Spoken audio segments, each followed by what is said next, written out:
It's so fascinating the way comedy's been like mechanized. Like there's machinery to it. Yeah. And like I don't know, I just find it fascinating the people who are like, I mean, like professional comedians and professional comedy writers, like some of them, like the way they think about comedy, like it's just wild because it's like you'll hear them say stuff like you have to come up with like having an endless well of jokes is your best strength as a comedy writer, just endless jokes. And it's like, well, yeah, that's true, but like that's also not like considering like just being funny. Like wouldn't that just be your it's just like being a funny person? It's like, no, you can churn out dozens of episodes of jokes and do all this. You can just like, it's volume. It's like very volume focused. Right. And I feel like that kind of lends to the whole, like, I don't know, idea. Oh, we're changing. Okay, gotcha. I feel like that kind of lends to the whole, like, just constantly trying to maximize the profit, constantly trying to extract. Because when you think about it, like the amount of money in comedy and TV, like comedic content in general, is fucking absurd. Like just funny shit is absurd. How much money of an industry that is. So I don't know, the way that like affects culture of applying that profit motive and incentive to just the idea of comedy, and then that reflecting in all the comedy we get from television and movies and stand up and all that shit. It's like, I think that's why it's been so lockstep culturally with like what we're seeing our country turn into, is like, because that's like also where the money is. It's just right. Well, yeah, and it's like I just wanted to say, like, I feel like one thing that can't get lost is like even the framing of the discussion we're having right now is as if these comedians, these people we would consider reactionaries, even have a conception that there is an alternative. Right. And so then my brain goes to, okay, like, let's say there was a cooperative entertainment ecosystem. The reactionary ideas and culture and all of that stuff doesn't go away.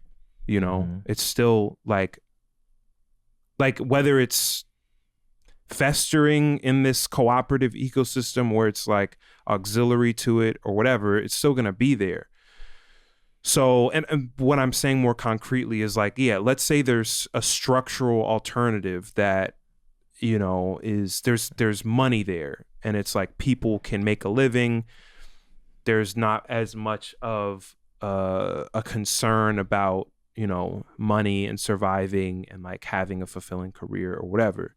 I feel like there's another layer to this conversation, which is like around accountability and responsibility.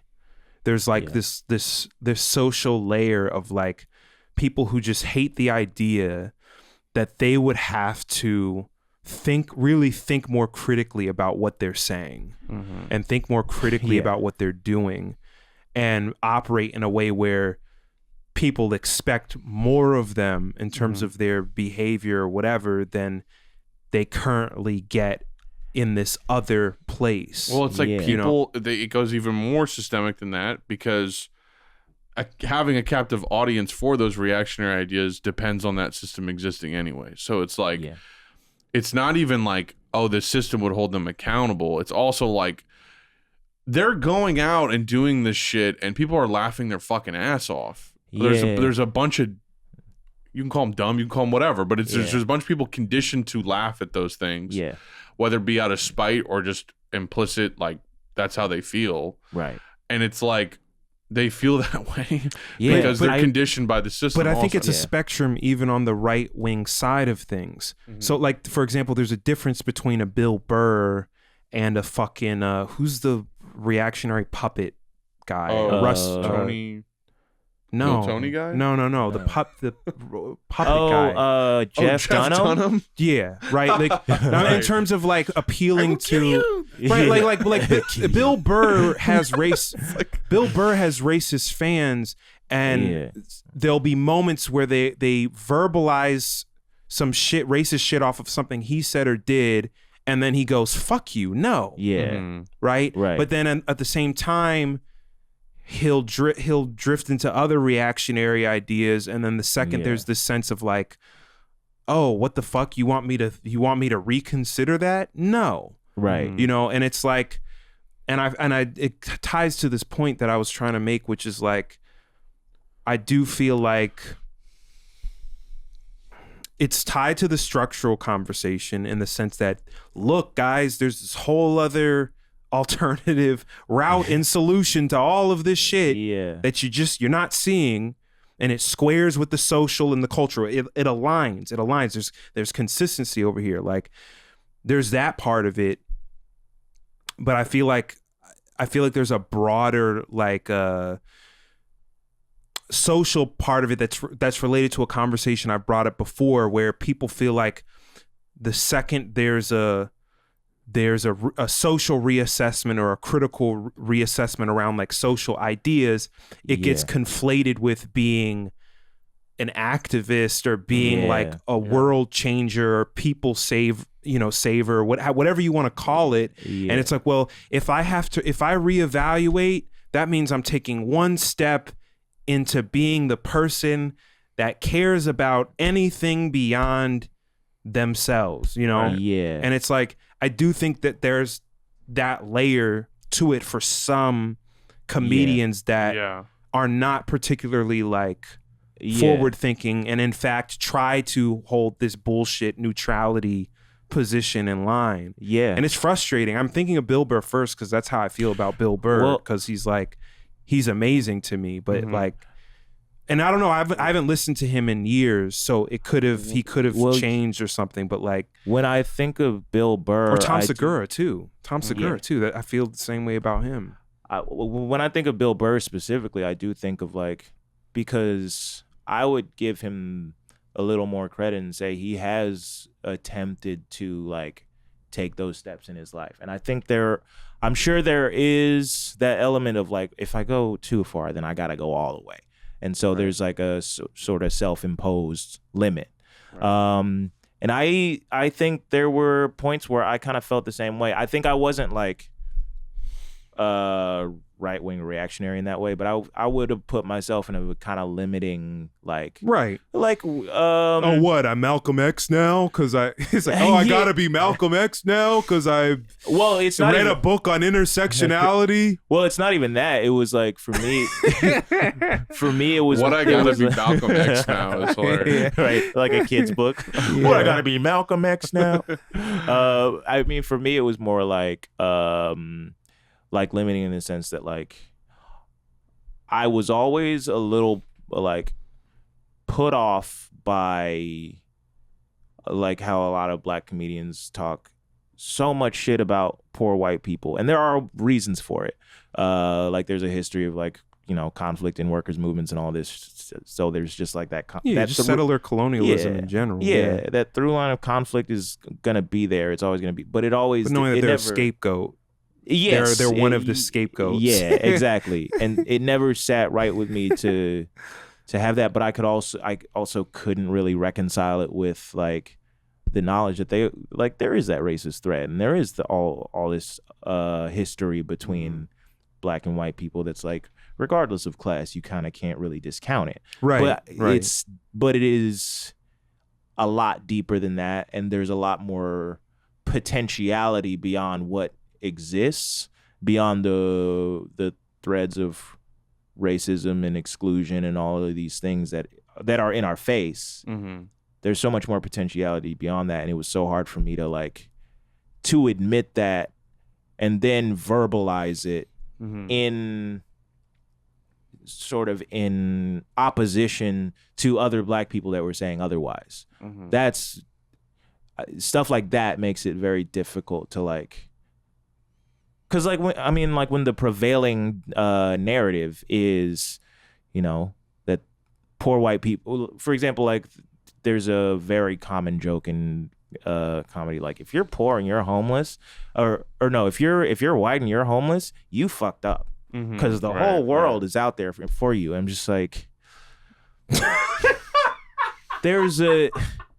It's such a dumb joke when you think about it. It's like that literally is. White people have been getting fucked over since the beginning. Yeah, and most white people have been getting fucked over, but it's in a social hierarchy where they're fucking over. Yeah, you know, you have this racial.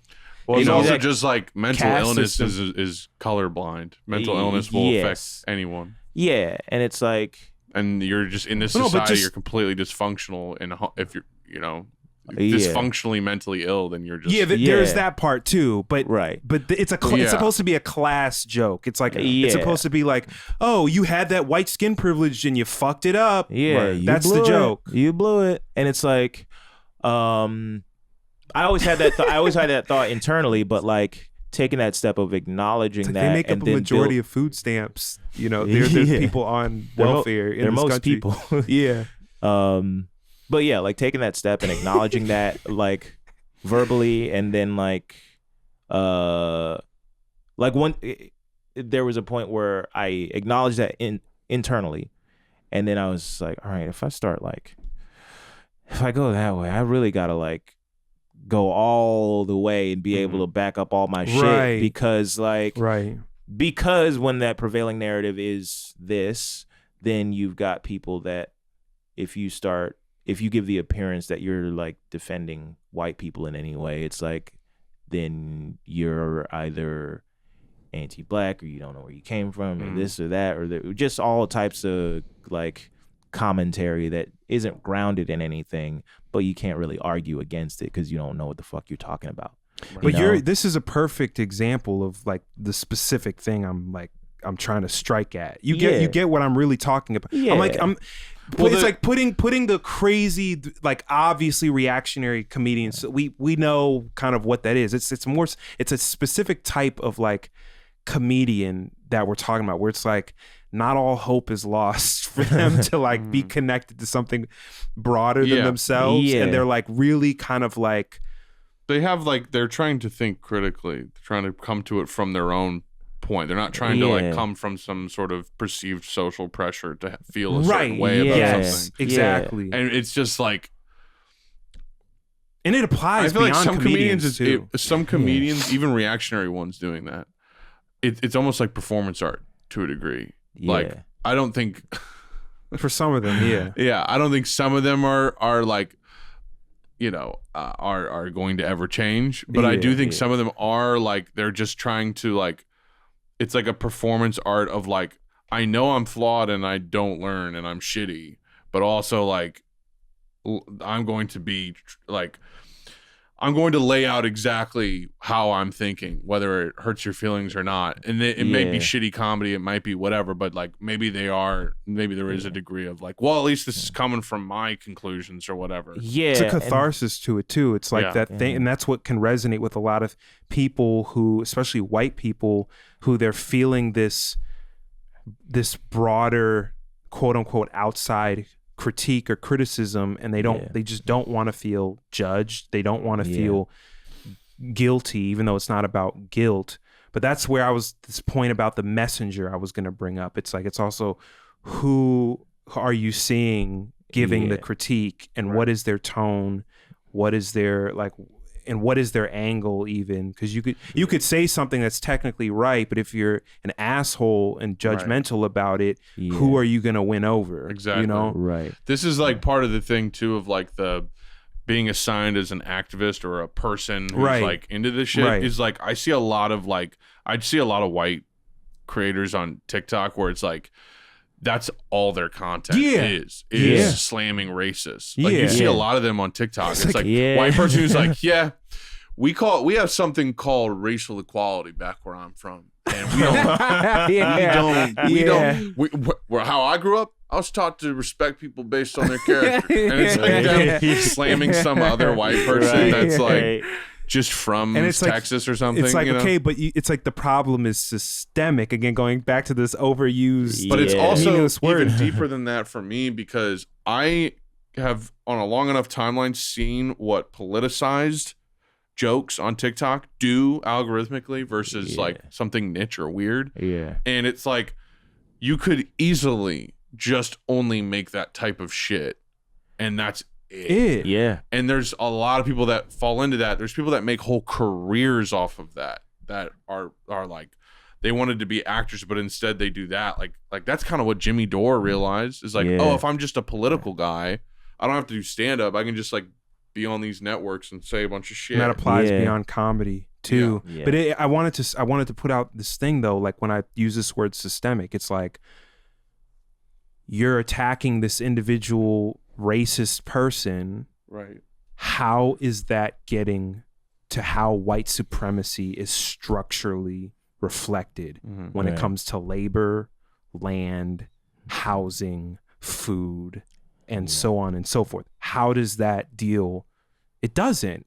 It's another part of it. Can end up being another part of this. Like, sure, there can be a cultural element to it of like gesturing to other white people that this is bad and like this is the energy we got to bring, and like on an interpersonal level, sure, that's cool, that's great. Maybe you help people, maybe you even save certain people's lives in the process. But it's like at the end of the day, that behavior and like an individual feeling emboldened to say and do certain things is an outgrowth of these structures, these institutions that are in place that white people are dominating.